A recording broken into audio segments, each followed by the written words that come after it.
सखी, अरे ओ सखी, वो देखो माखन चोर आ रहा है। ग्वाल बालों की टोली लेके छुपा लो अपनी अपनी गागर। जरूर कन्हैया मटकी फोड़ने के लिए आ रहा है। बाप रे, इतने सारे ग्वाल बाल, छुप जाओ सब लोग, छुप जाओ।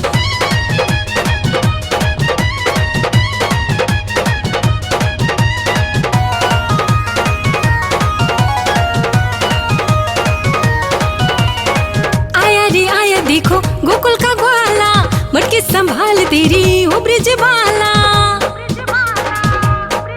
हाँ आया रे आया, देखो गोकुल का ग्वाला, मटकी संभाल तेरी ओ ब्रिज वाला। लगी ग्वालों की टोली बड़ी करे है ठिठोली, जहाँ जाए ये गड़बड़ घोटाला करे। हाँ बोलो जय गिरधर गोपाला हरे, तेरी जय नटखट नंद लाला हरे। बोलो जय गिरधर गोपाला हरे, तेरी जय नटखट नंद लाला हरे।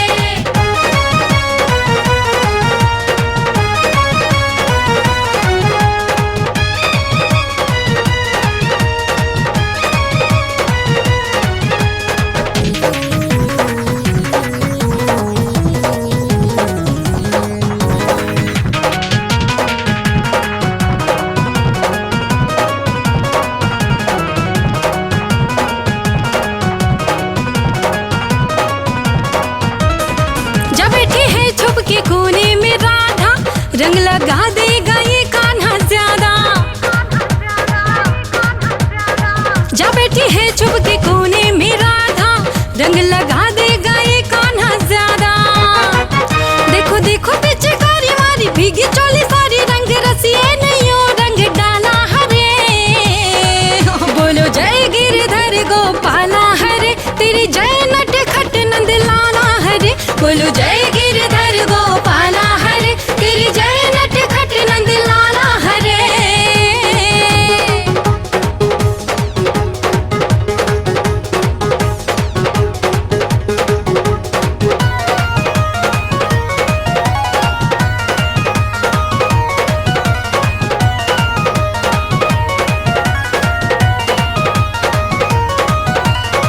देखो जहाँ भी यही बोले बाला, आया रे आया देखो गोकुल का ग्वाला।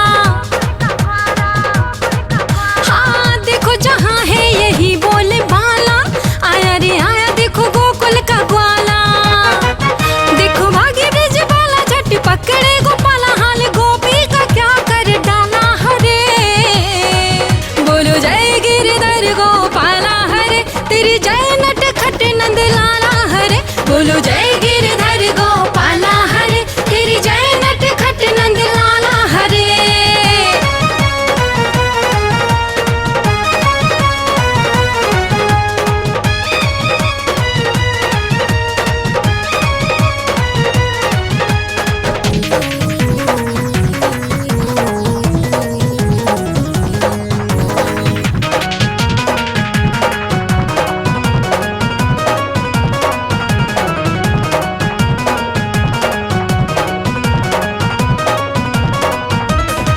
अपने रंग में डुबा देगा सबको, आज रंग ये लगा देगा सबको। हाँ अपने रंग में डुबा देगा सबको, आज रंग ये